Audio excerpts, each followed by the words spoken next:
ഉണരു ഭോക്താവെ ഉണരൂ, ജാഗോ ഗ്രഹ ജാഗോ. ഈ ടാഗ് ലൈൻ നമ്മൾ എല്ലാവരും കേട്ടിട്ടുണ്ടാവും അല്ലെ? നമ്മൾ സിനിമാ തിയേറ്ററിൽ പോകുമ്പോൾ അല്ലെങ്കിൽ ആഡ് ഒക്കെ കാണുമ്പോൾ നമ്മൾ ഈ ടാഗ് ലൈൻ കണ്ടിട്ടുണ്ട്. നമ്മൾക്ക് എല്ലാവർക്കും അറിയാം ഇത് കൺസ്യൂമർ റൈറ്റ്സുമായി ബന്ധപ്പെട്ട് കിടക്കുന്ന കാര്യമാണത്. പക്ഷെ എന്തൊക്കെയാണ് കൺസ്യൂമർ റൈറ്റ്സ്? ഇത് ശരിക്കും പറഞ്ഞാൽ നമ്മൾ ആർക്കും ക്ലിയർ ആയിട്ട് അറിയില്ല. എന്തുകൊണ്ടോ ആ ഒരു അവയർനെസ് നിങ്ങളിലേക്ക് എത്തിച്ചിട്ടില്ല. സോ എന്താണ് നിങ്ങളുടെ കൺസ്യൂമർ റൈറ്റ്സ്? ഇതിനെ പറ്റിയാണ് ഇന്ന് സിംപ്ലി റിച്ച് പോഡ്കാസ്റ്റിൽ ഞങ്ങൾ എല്ലാവരും കൂടി ചർച്ച ചെയ്യാൻ പോകുന്നത്. സോ ഫസ്റ്റ് ഞാൻ നിങ്ങളോട് സംസാരിക്കാൻ ആഗ്രഹിക്കുന്നത് കൺസ്യൂമർ റൈറ്റ്സിൽ എന്താണ് ഈ കൺസ്യൂമർ എന്ന് പറയുന്നതാണ്. അതായത് നമ്മൾ ഇന്ന് കുറെ ടൈപ്പ് ഓഫ് പ്രോഡക്ട്സുകൾ കൺസ്യൂം ചെയ്യുന്നുണ്ട്, അല്ലെങ്കിൽ ഡിഫറെന്റ് ടൈപ്പ് ഓഫ് സർവീസുകൾ ഉപയോഗിക്കുന്നുണ്ട്. ആൻഡ് പല സിറ്റുവേഷനിലും നമ്മുടെ റൈറ്റ്സുകൾ വയലേറ്റ് ചെയ്യപ്പെടുന്നുണ്ട്. പക്ഷെ അൺഫോർച്ചുനേറ്റ്ലി നമ്മളുടെ റൈറ്റ്സുകൾ വയലേറ്റ് ചെയ്യപ്പെടുന്നു എന്നുള്ള കാര്യം നമ്മൾ ആരും മനസ്സിലാക്കുന്നില്ല. ആൻഡ് ഇത് പല രീതിയിലും ആളുകൾ നിങ്ങളെ ചൂഷണം ചെയ്യുന്നുണ്ട്. സോ എന്തൊക്കെയാണ് കൺസ്യൂമർ റൈറ്റ്സ്, എന്തൊക്കെയാണ് കൺസ്യൂമർ റൈറ്റ്സിന്റെ വയലേഷൻ എന്നൊക്കെയാണ് ഇന്ന് സിംപ്ലി റിച്ച് പോഡ്കാസ്റ്റ് ചർച്ച ചെയ്യാൻ പോകുന്നത്. നമ്മളെ കൂടെ മഷ്റൂഖ് കുന്നത്തേരിയും അജയ് രത്നനും ഉണ്ട്. സോ ഫസ്റ്റ് നമുക്ക് നോക്കാം ഈ പറയുന്ന കൺസ്യൂമർ ആരൊക്കെയാണുള്ളത്. ഫോർ എക്സാമ്പിൾ, നിങ്ങൾ ഈ പറയുന്ന ഓൺലൈൻ ഷോപ്പിംഗ് പ്ലാറ്റ്ഫോം വഴി ഒരു പ്രൊഡക്റ്റ് വാങ്ങിക്കുന്നു, നിങ്ങൾ ഒരു കൺസ്യൂമർ ആണ്. റെസ്റ്റോറന്റിൽ പോയിട്ട് ഒരു ചായ കുടിക്കുന്നു അല്ലെങ്കിൽ ഒരു ബിരിയാണി കഴിക്കുന്നു, നിങ്ങൾ ഒരു കൺസ്യൂമർ ആണ്. നിങ്ങളുടെ വണ്ടി സർവീസിന് കൊടുക്കുന്നു, നിങ്ങൾ ഒരു സർവീസിന് കൊടുക്കുമ്പോൾ നിങ്ങളും കൺസ്യൂമറായി മാറുകയാണ്. ഇതൊക്കെ എന്താണ് ക്ലാസിക് എക്സാമ്പിൾ ആണ്. അപ്പൊ നിങ്ങൾ ശരിക്കും ഒന്ന് ആലോചിച്ച് നോക്കുക എവിടെയൊക്കെയാണ് നിങ്ങൾ കൺസ്യൂമറായി വരുന്നത് എന്നുള്ളത്. ശരിക്കും പറഞ്ഞാൽ രാവിലെ എഴുന്നേറ്റതിന് ശേഷം രാത്രി ഉറങ്ങുന്നതിന്റെ ഇടയിൽ നിങ്ങൾ പല പല സിറ്റുവേഷനിലും കൺസ്യൂമർ ആണ്, പക്ഷെ അൺഫോർച്ചുനേറ്റ്ലി അറിയില്ല.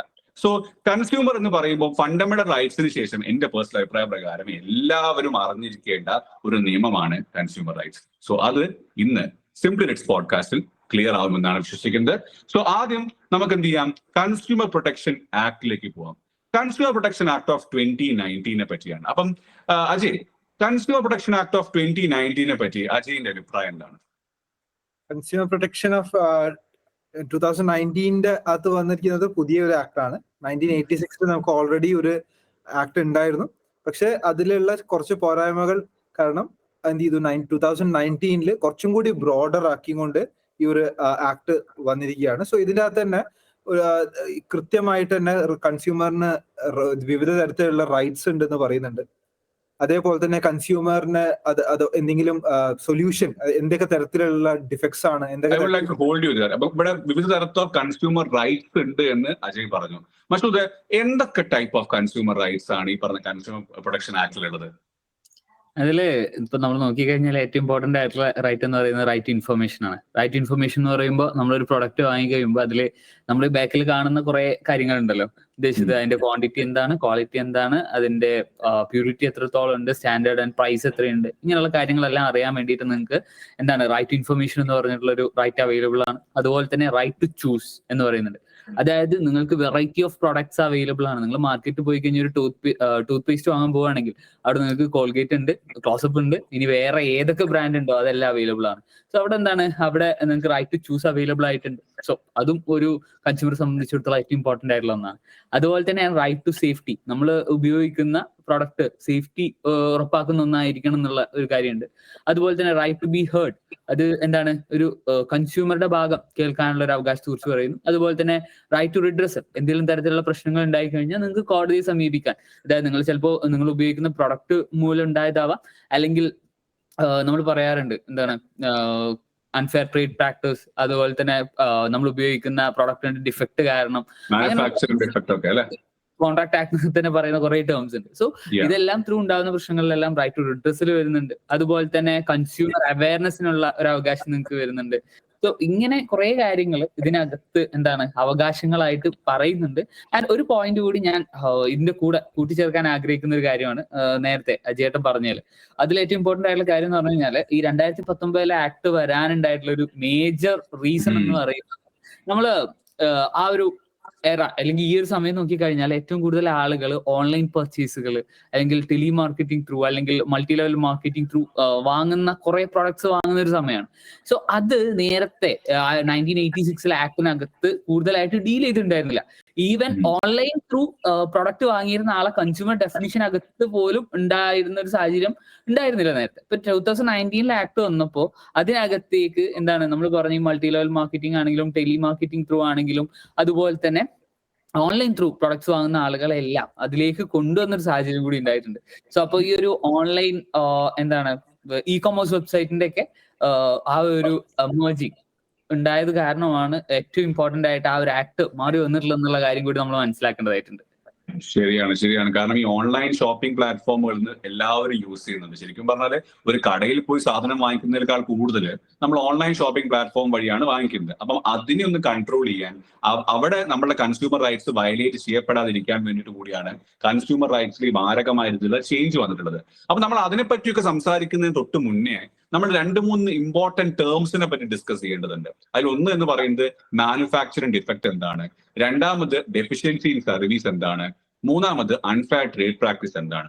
അപ്പം അജയ്, ഈ മാനുഫാക്ചറിംഗ് ഡിഫക്ട് എന്ന് പറയുമ്പോൾ എന്താണ് അജയുടെ ഒരു പെർസ്പെക്റ്റീവിൽ എന്താണ് മാനുഫാക്ചറിംഗ് ഡിഫക്ട്? മാനുഫാക്ചറിംഗ് ഡിഫക്ട് എന്ന് പറഞ്ഞാൽ നമ്മൾ കൺസ്യൂമേഴ്സ് ആണ്, നമ്മൾ ഒരു പ്രൊഡക്റ്റ് വാങ്ങുകയാണ്, നമ്മൾ ഒരു പെർട്ടിക്കുലർ ഗുഡ് നമ്മൾ അവൈൽ ചെയ്യാണ്. അപ്പൊ ആ ഗുഡ്സിൽ സംഭവിക്കുന്ന മാനുഫാക്ചറിങ് ചെയ്യുന്ന സമയത്ത് ഉണ്ടാവുന്ന ഡിഫക്ട്സ്, അതിനെയാണ് നമ്മൾ മാനുഫാക്ചറിങ് ഡിഫക്ട്സ് എന്നുള്ള രീതിയിൽ നമ്മൾ ആ ഒരു വളരെ സിമ്പിൾ ആയിട്ട് പറയുകയാണെങ്കിൽ ആ രീതിയിലാണ് നമുക്ക് മനസ്സിലാക്കേണ്ടത്. ഇപ്പൊ ഫോർ എക്സാമ്പിൾ ഞാനിപ്പോ ഒരു കാർ വാങ്ങി, അപ്പൊ ആ കാറിന്റെ ബ്രേക്ക് വർക്ക് ചെയ്യുന്നില്ല, അല്ലെങ്കിൽ എയർ ബാഗ് ഫോൾട്ടായി കിടക്കുകയാണ്. ഞാൻ സൈക്കിൾ വാങ്ങി, സൈക്കിളിന്റെ അകത്തുള്ള ബ്രേക്കിന്റെ കട്ട ഓൾറെഡി തേഞ്ഞ് കിടക്കുകയാണ്, അല്ലെങ്കിൽ ആ ലിവറിന് എന്തോ ഒരു ഇഷ്യൂ ഉണ്ട്, ബ്രേക്കിന്റെ പാഡിന് ഇഷ്യൂ ഉണ്ട്. അപ്പം ഇതെല്ലാം എന്താണ്, ഇതെല്ലാം മാനുഫാക്ചറിൽ നിന്ന് കൺസ്യൂമറിലോട്ട് എത്തുന്നതിന് മുന്നേ ഉണ്ടാവുന്ന, അല്ലെങ്കിൽ ആ മാനുഫാക്ചറിങ് ചെയ്യുന്ന സമയത്ത് തന്നെ ഉണ്ടാവുന്ന ഡിഫക്ട്സിനെയാണ് നമ്മൾ ഈ മാനുഫാക്ചറിങ് ഡിഫക്ട്സ് എന്ന് പറയുന്നത്. അതായത് ഉണ്ടാക്കിയ പ്രോഡക്റ്റിലുള്ള ഡിഫക്ട്. ഫോർ എക്സാമ്പിൾ ബാക്കി എല്ലാ പ്രോഡക്റ്റുകളും കറക്റ്റ് ആയിരിക്കും, ഇത് 1-2 പ്രോഡക്റ്റ് മോശമാകും. ആ 1-2 പ്രോഡക്റ്റ് നമ്മളിലേക്ക് എത്തുകയാണെങ്കിൽ അതുകൊണ്ട് നമുക്ക് ഉണ്ടാവുന്ന നഷ്ടം. ശരിക്കും അവിടെയാണ് മാനുഫാക്ചറിംഗ് ഡിഫക്ട് എന്ന് പറയുന്ന വാക്കിന്റെ ഏറ്റവും കൂടുതൽ എന്താ പറയുക ഒരു ഇമ്പോർട്ടൻസ് വരുന്നത് അല്ലെ. ആപ്ലിക്കേഷൻ അതാണ്, ആ ടേം അതാണ്, മാനുഫാക്ചർ ചെയ്യുന്ന സമയത്ത് ഉണ്ടാവുന്ന ഡിഫക്ട്. പക്ഷെ ആ ഡിഫക്ട് കാരണം നമ്മളിപ്പോ കൺസ്യൂമർ പ്രൊട്ടക്ഷനെ കുറിച്ചാണ് പറയുന്നത്. ഇപ്പൊ കൺസ്യൂമറിന് ഉണ്ടാവുന്ന ഇഷ്യൂസ് അല്ലെ, അതാണ് കൺസ്യൂമറിന്റെ ഇൻട്രസ്റ്റിനെ വയലേറ്റ് ചെയ്യപ്പെടുകയാണ്, കൺസ്യൂമറിന് ഒരു ലീഗൽ ഇഞ്ചുറി അവിടെ സംഭവിക്കുകയാണ്. അപ്പം യെസ്, എനിക്ക് അവിടെ ഒരു എക്സാമ്പിൾ പറയാൻ പറ്റുന്നത് ഒരു കാർ വാങ്ങിക്കുന്നത് തന്നെയാണ്. അതായത് നമ്മളിപ്പോ ഒരു കാർ വാങ്ങിച്ചു, റൈറ്റ്? ആ കാർ വാങ്ങിച്ച് നമ്മൾ കൊണ്ടുവരുമ്പോൾ നമുക്കൊരു പ്രതീക്ഷയുണ്ട്, ഈ ഒരു കമ്പനിയുടെ കാറാണ് വാങ്ങിച്ചിരിക്കുന്നത്, നല്ല കാറായിരിക്കും, വേറെ പ്രശ്നങ്ങളൊന്നും ഉണ്ടാവില്ല എന്ന്. കാർ വാങ്ങിച്ച് 1-2 മാസം കഴിയുമ്പോഴത്തേക്ക് മനസ്സിലാവുകയാണ് അതിന്റെ ആക്സിലറേഷൻ ഒരു പ്രശ്നമുണ്ട്. നമ്മൾ സർവീസ് സ്റ്റേഷനിൽ കൊടുക്കുന്നു റെഡിയാക്കാൻ വേണ്ടിയിട്ട്, 1 മാസം കണ്ട് റെഡിയാക്കി തിരിച്ചു വരുന്നു, പിന്നെയും കേടാവുന്നു, പിന്നെയും കൊടുക്കുന്നു. അപ്പൊ അവരെന്നെ പറയുകയാണ് ഇത് ഉണ്ടാക്കിയ സമയത്തുള്ള ബുദ്ധിമുട്ടാണ്. ശരിക്കും അത് ഒരു ക്ലാസിക് എക്സാമ്പിൾ ആണ് മാനുഫാക്ചറിംഗ് ഡിഫക്റ്റിന്റെ. അതേപോലെ ഫോണ്, നമ്മളെ കയ്യിലേക്ക് വരുന്ന ഫോണ് നമ്മൾ വിചാരിക്കും പെർഫെക്റ്റ് ഫോണാണുള്ളത്, പക്ഷെ അതിൽ കോളിംഗ് സിസ്റ്റം കുറെ കഴിയുമ്പോൾ ഹാങ് ആയി പോകുന്നു. അത് ഒരു രീതിയിൽ സോഫ്റ്റ്വെയർ അപ്ഡേറ്റ് ചെയ്തുകൊണ്ടോ അല്ലെങ്കിൽ അവരുടെ ഭാഗത്ത് എന്ത് സർവീസ് പ്രൊവൈഡ് ചെയ്താലും അത് റെഡിയാവുന്നില്ല. അപ്പോഴും അവർ പറയാണ് ഇതൊരു മാനുഫാക്ചറിംഗ് ഡിഫക്റ്റ് ആണ്. പുതിയ ആപ്പിളിന്റെ പ്രൊഡക്റ്റ് ഉണ്ടായിരുന്നു, ഇപ്പൊ ആപ്പിൾ ഭയങ്കരമായിട്ട് ഓവർ ഹീറ്റ് ചെയ്യുന്നുണ്ട് എന്ന് പറഞ്ഞു. പുതിയ വന്ന ഫോൺ 15, ഐഫോൺ 15 ഭയങ്കരമായിട്ട് ഓവർ ഹീറ്റ് ചെയ്യുന്നുണ്ട് എന്ന് പറയുന്നത്. അപ്പൊ അവരെന്ത് ചെയ്തു, പിന്നീട് എന്ത് ചെയ്തു, പാച്ച് ചെയ്തു, സോഫ്റ്റ്വെയർ പാച്ച് ഒക്കെ ചെയ്തിട്ട് സൊല്യൂഷൻ കണ്ടെത്തിയില്ല. പക്ഷെ അതൊക്കെ എന്താ പറയാ ക്ലാസിക് എക്സാമ്പിൾ ആണ്, അത് മാനുഫാക്ചറിംഗ് ഡിഫക്റ്റിന്റെ ഒരു മാനുഫാക്ചറിംഗ് ഡിഫക്ട്. അപ്പൊ അതാണ്. അപ്പം മഷൂദ്, ഡെഫിഷ്യൻസി ഇൻ സർവീസ് എന്താണ്? ഡെഫിഷ്യൻസി ഇൻ സർവീസ് മഷൂദിന്റെ പെർസ്പെക്ടീവില്. സോ ഇത് നേരത്തെ ഇപ്പോ മാനുഫാക്ചറിംഗ് ഡിഫക്ട് എന്ന് പറഞ്ഞാൽ നമ്മളൊരു ഗുഡ് എന്നുള്ള രീതിയിലാണ്, ഒരു പ്രൊഡക്റ്റ് എന്നുള്ള രീതിയിലാണ്. നമുക്കറിയാം ഒരു കൺസ്യൂമറെ സംബന്ധിച്ചിടത്തോളം നമുക്ക് എയ്തർ നമ്മൾ എന്താണ്, ഒന്നെങ്കിൽ ഒരു പ്രൊഡക്റ്റ് ആയിരിക്കാം, അല്ലെങ്കിൽ നമ്മൾ പറയുന്ന ഗുഡ്സ് ആൻഡ് സർവീസ് എന്നാണല്ലോ. സോ ഏതൊരു ഒരു ഗുഡ് ആവാം, അല്ല എന്നുണ്ടെങ്കിൽ നമുക്ക് ഒരു സർവീസ് ആവാം നമ്മൾ ഈ ഒരു സെല്ലറുടെ കയ്യിൽ നിന്ന് നേടിയെടുക്കുന്ന അല്ലെ. സോ ഈ ഒരു സർവീസിനകത്ത് എന്തെങ്കിലും തരത്തിലുള്ള ഡെഫിഷ്യൻസി ഉണ്ടെങ്കിൽ അത് നമുക്ക് കറക്റ്റ് ആയിട്ട് ഡെഫിഷ്യൻസി ഇൻ സർവീസിനകത്തായിട്ട് കൊണ്ടുവരാൻ പറ്റും. അതിലിപ്പോ നമുക്ക് എക്സാമ്പിൾസ് ആയിട്ട് പറയുകയാണെന്നുണ്ടെങ്കിൽ ഒരു കാർ സർവീസിന് കൊടുക്കുന്നു, ആ സർവീസിനകത്ത് വന്നിട്ടുള്ള പ്രശ്നം മൂലം നമ്മുടെ കാറിന് എന്തെങ്കിലും തരത്തിലുള്ള തകരാറുകൾ വരികയാണെങ്കിൽ അത് നമുക്ക് ഡെഫിഷ്യൻസി ഇൻ സർവീസിനകത്ത് കൊണ്ടുവരാം. അപ്പൊ നമുക്കറിയാം കുറേ അധികം പല ടൈപ്പ് ഓഫ് സർവീസസ് നമ്മൾ അവൈൽ ചെയ്യുന്നുണ്ട്. അപ്പൊ അതിനകത്ത് വരുന്ന പ്രശ്നം മൂലം നമുക്ക് എന്തെങ്കിലും തരത്തിലുള്ള നഷ്ടങ്ങൾ വരുമ്പോൾ സ്വാഭാവികമായിട്ട് അത് കൺസ്യൂമർ ആക്ടിന്റെ പരിധിയിൽ വരും, അത് ഡെഫിഷ്യൻസി സർവീസിനകത്ത് വരുന്നതായിരിക്കും. അതേപോലെ വേറൊരു ക്ലാസിക് എക്സാമ്പിൾ എനിക്ക് പറയാനുള്ളത്, ഡോക്ടർമാരോട് പ്രൊവൈഡ് ചെയ്യുന്ന സർവീസ്. അതായത് നമ്മളൊരു ഡോക്ടറെ അടുത്ത് പോകുമ്പോൾ അവരുടെ ഭാഗത്ത് നിന്ന് റീസണബിൾ കെയർ പ്രതീക്ഷിക്കുന്നുണ്ട് അല്ലെ, അല്ലെങ്കിൽ അവരുടെ ഭാഗത്ത് നിന്ന് റീസണബിൾ ആയിട്ടുള്ള രീതിയിലുള്ള നമ്മളെ ടേക്ക് കെയർ അല്ലെങ്കിൽ നമ്മുടെ പ്രശ്നത്തിന് സൊല്യൂഷൻ കിട്ടും. പക്ഷെ അവരുടെ ഭാഗത്ത് നിന്ന് ഒരു മിസ്റ്റേക്ക് സംഭവിക്കുകയാണ്. ആ മിസ്റ്റേക്ക് കൊണ്ട് നിങ്ങൾക്ക് ഒരു നഷ്ടം സംഭവിക്കുകയാണെങ്കിൽ അതിനെ നമുക്ക് മെഡിക്കൽ നെഗ്ലിജൻസിന്റെ പരിധിയിലും കൊണ്ടുവരാം. അതേപോലെ തന്നെ അതൊരു ഡെഫിഷ്യൻസി ഇൻ സർവീസ് കൂടിയാണ്. നേരത്തെ മഷൂദ് കോട്ട് ചെയ്ത കാറിന്റെ കാര്യം, അല്ലെങ്കിൽ നമ്മൾക്ക് ഒരു വാഷിംഗ് മെഷീൻ ഉണ്ട്. ഈ വാഷിംഗ് മെഷീൻ ഒരു കേട് വന്നിട്ട് നമ്മൾ ഒരാളെ വിളിക്കുകയാണ് സർവീസ് ചെയ്യാൻ വേണ്ടിയിട്ട്, അവരുടെ ഓതറൈസ്ഡ് സർവീസ് പേഴ്സണെ. അവർ വന്ന് സർവീസ് ചെയ്യുന്നു, എന്നിട്ടും അത് ശരിയാവുന്നില്ല, അതിനേക്കാൾ പ്രശ്നമായി പോവുകയാണ്. അവിടെയും ഡെഫിഷ്യൻസി ഇൻ സർവീസ് ആണ്. പിന്നെ വേറൊരു ആംഗിളും കൂടി ഉണ്ട്. നമുക്ക് ഈ സർവീസ് പ്രൊവൈഡ് ചെയ്യാമെന്നൊരു അഷ്യൂറൻസ് ഒരു സാധനം വാങ്ങിക്കുമ്പോൾ പറഞ്ഞിട്ടുണ്ടാവും, പക്ഷെ അവർക്ക് ആ സർവീസ് പ്രൊവൈഡ് ചെയ്യാൻ പറ്റുന്നില്ല. അങ്ങനെ പറ്റാതെ വരുമ്പോഴും ഇത് ഡെഫിഷ്യൻസി ഇൻ സർവീസിന്റെ പരിധിയിൽ വരുന്നു എന്നുള്ള കാര്യം കൂടി എനിക്ക് ഇവിടെ എന്താ പറയുക ഒന്ന് നോട്ട് ഡൗൺ ചെയ്യണമെന്നാണ് എനിക്ക് പറയാനുള്ളത്. അതേപോലെ ഇത് ആ രണ്ട് ടേം ഓക്കെ. ഇനിയുള്ളതാണ് അൺഫെയർ ട്രേഡ് പ്രാക്ടീസും അതേപോലെ പ്രൊഡക്റ്റ് ലയബിലിറ്റി എന്ന് പറയുന്ന ഒരു ഭാഗം എന്ന് പറയുന്നത്. ഇതിനെപ്പറ്റി നിങ്ങൾക്ക് ആർക്ക് വേണമെങ്കിൽ പറയാം. മഷൂദ് പറയുകയാണെങ്കിൽ കുറിച്ച് അൺഫെയർ ട്രേഡ് പ്രാക്ടീസ് എന്താണ്, അല്ലെങ്കിൽ പ്രൊഡക്റ്റ് ലയബിലിറ്റി എന്താണെന്നുള്ളത്. സോ അൺഫെയർ ട്രേഡ് പ്രാക്ടീസിനെ കുറിച്ച് പറയുമ്പോൾ നമുക്ക് മെയിൻലി കുറെ അധികം കാറ്റഗറീസ് കൺസ്യൂമർ പ്രൊട്ടക്ഷൻ ആക്ടിനകത്ത് തന്നെ പറഞ്ഞിട്ടുണ്ട്, ഏതെല്ലാം കാര്യങ്ങളാണ് അൺഫെയർ ട്രേഡ് പ്രാക്ടീസിനകത്ത് വരിക എന്നുള്ളത്. സോ നമുക്കൊരു എക്സാമ്പിൾ ആയിട്ട് പറയുകയാണെന്നുണ്ടെങ്കിൽ നിങ്ങളൊരു പ്രൊഡക്റ്റ് വാങ്ങി അല്ലെങ്കിൽ ഒരു സർവീസ് അവൈൽ ചെയ്തു, അതിന് നിങ്ങൾക്ക് അവർ കൃത്യമായിട്ടൊരു ബില്ല് തന്നില്ല, അങ്ങനത്തെ സാഹചര്യങ്ങളെല്ലാം വരികയാണ്. സോ അത് നമുക്ക് എന്ത് ചെയ്യാൻ പറ്റും, അത് ഈ അൺഫെയർ ട്രേഡ് പ്രാക്ടീസിനകത്ത് വരുന്നതാണ്. അതുപോലെ തന്നെ മറ്റൊരു കാര്യമാണ് എന്താ പറയാ, നിങ്ങളൊരു പ്രൊഡക്റ്റ് വാങ്ങി ആൻഡ് അത് നിങ്ങൾ തിരിച്ചു കൊടുത്തു, പക്ഷെ അവര് നിങ്ങൾക്ക് റീഫണ്ട് വരുന്നില്ല. സോ ഈ സാഹചര്യം എന്താണ്, നമുക്ക് സാധാരണ രീതിയിൽ അൺഫെയർ ട്രേഡ് പ്രാക്ടീസിനകത്ത് വരുന്നതാണ്. അതുപോലെ കുറെ അധികം എക്സാമ്പിൾസ് കൃത്യമായിട്ട് നമുക്ക് കൺസ്യൂമർ പ്രൊട്ടക്ഷൻ ആക്ടിനകത്ത് തന്നെ നമുക്കിത് കാണാൻ വേണ്ടി സാധിക്കും. അതുപോലെ തന്നെ പ്രൊഡക്റ്റ് ലയബിലിറ്റിയെ കുറിച്ച് ചോദിച്ചിട്ടുണ്ടായി അല്ലെ. ഇപ്പൊ നമ്മൾ നേരത്തെ പറഞ്ഞ ഈ മാനുഫാക്ചറിംഗ് ഡിഫക്ട് കാരണം അല്ലെങ്കിൽ അങ്ങനെ എന്തെങ്കിലും ഇഷ്യൂ കാരണം നിങ്ങൾക്ക് എന്തെങ്കിലും തരത്തിലുള്ള ലോസ് അല്ലെങ്കിൽ ഡാമേജ് സംഭവിക്കുകയാണ്, അത് നിങ്ങൾക്ക് ഏത് പേഴ്സൺ ആവാം അല്ലെങ്കിൽ നിങ്ങളുടെ പ്രോപ്പർട്ടിക്ക് ആവാം. ആ സാഹചര്യത്തിൽ ഈ പ്രൊഡക്റ്റിന്റെ മാനുഫാക്ചർ അല്ലെങ്കിൽ ആ പ്രൊഡക്റ്റ് ആരെന്നാണ് നിങ്ങൾ വാങ്ങുന്നത്, അവര് നിങ്ങൾക്ക് കോമ്പൻസേറ്റ് ചെയ്ത് തരണം എന്നുള്ളതാണ് പ്രൊഡക്റ്റ് ലയബിലിറ്റിയിൽ പറയുന്നത്. സോ ഇതെല്ലാം എന്താണ് കൺസ്യൂമർ പ്രൊട്ടക്ഷൻ ആക്ടിന്റെ പരിധിയിൽ വരുന്ന കാര്യങ്ങളാണ്. ഡെഫിഷ്യൻസി സർവീസ് ആണെങ്കിലും അതുപോലെ തന്നെ മാനുഫാക്ചറിംഗ് ഡിഫക്ട് ആണെങ്കിലും അതുപോലെ തന്നെ നമ്മൾ പറഞ്ഞ പ്രൊഡക്റ്റ് ലയബിലിറ്റി ആണെങ്കിലും എല്ലാം തന്നെ. So